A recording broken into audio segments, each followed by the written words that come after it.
Magandang balita po sa mga may alta presyon at diabetes na kinakapo sa pambili ng pang-maintenance na gamot. Simula po sa Enero 2016, mamimigay na ng libreng gamot sa mga sakit na yan ang Department of Health. Balita hatid ni Dano Tingkunggo. Sampung taon nang iniinda ni Noli Gamboa ang kondisyong type 2 diabetes. Una niya itong nadiskubre nang ang simpleng madalas niyang mauhaw, maguto, maihe o antukin, umabot sa puntong mahigit 100 libras ang ibinagsak ng kanyang timbang. From 230 pounds ako, in 15 days, naging 98 pounds ako. Imagine, tumbas ng isang tao na wala sa akin. Makala ko may cancer ako eh. Ang kondisyon niya tumulay sa ibang komplikasyon. 2 beses na operahan ng mata dahil sa katarata. Para makontrol ang diabetes, bukod sa vitamins, 7 magkakaibang maintenance medicine ang iniinom niya. Mahigit 5,000 piso ang kabuuang gastos kada buwan. Mabigat, kaya minsang tumigil siya ng 1 linggo. Muntik nang maging mitya ng buhay niya. At sa huli, napamahal palalo siya nung magkasakit dahil sa paghinto sa pag-inom ng gamot. Sa isang araw, umabot ng 7,000 piso ang nagastos niya sa pagpapagamot. Mahigit 1,000 piso nito na uwi sa insulin at hiwalay pa ang gasto sa pagpapatingin ng blood sugar.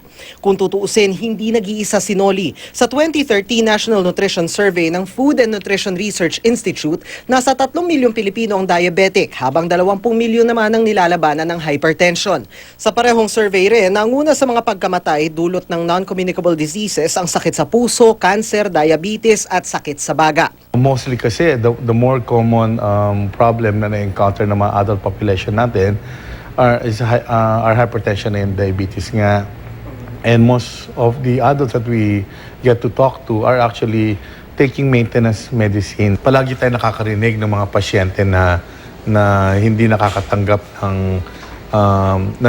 yung maintenance nila, di ba? Hindi nila nakukumpleto kasi walang pambili. Kaya simula January 2016, mamimigay ang DOH ng libreng maintenance medicine para sa hypertension at diabetes. Sa permanenteng programang ito ng ahensya, 1 maintenance medicine para sa diabetes at 3 para sa hypertension ang libreng ibibigay. 3 buwang supply sa dosage na naaayon sa kondisyon ng pasyente ang ibibigay ng mga regional health office.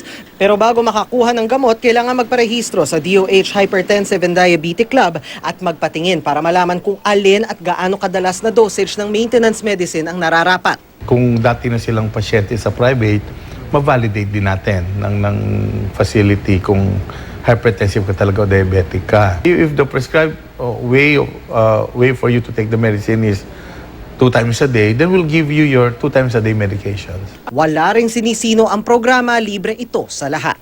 Dano Tingkunggo, GMA News.